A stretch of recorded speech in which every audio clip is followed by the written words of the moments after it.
Hello everyone, today I'll be showing you how a smart dropper works and how to build it. So first, this is our first design. It's a very simple design. There are two ways to do the same thing.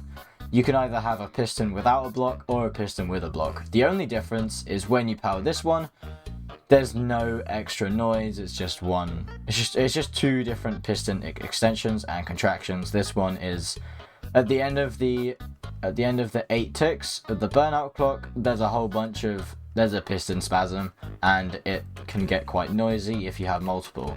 So this just is a way around that. There's only two piston extensions and a contraction.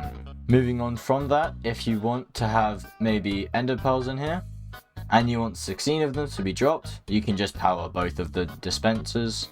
You can just power both of the droppers, therefore the 8 burnout tick times by 2 droppers will drop 16 ender pearls.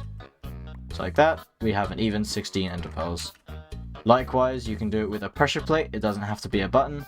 That piston just has to update this redstone torch. If I place a block, it will also do the same thing, because this block will get updated. When I break it, nothing will happen because it needs to be a placeable or a block moving into that position. It can't be a block moving out of it. And there is another 60 ender pearls. Stand on the pressure plate and it will give us. But if we then take this off, because of the piston having a redstone power signal, it will then drop us another 16.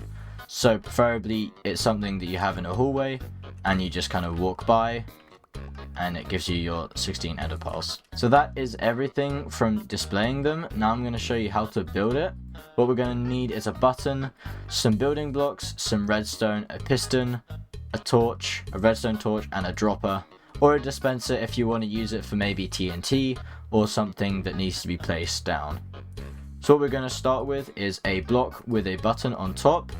Then we're going to have a line of 3 blocks with a piston at the end with a block on top, three pieces of redstone, 2 blocks up and across one with a redstone torch on it, so when this goes up there it will update the torch. And then we're going to have a simple burnout clock. Now this will burn out when you first build it, but that's okay because we can deal with that.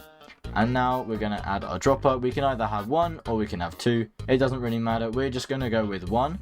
And with that, I'm actually going to copy the insides of that one so I don't have to fill it myself. And then we're going to build it across. And it's really just that simple, because now we have a working smart dropper that drops us 16 ender pearls. That's a smart dropper.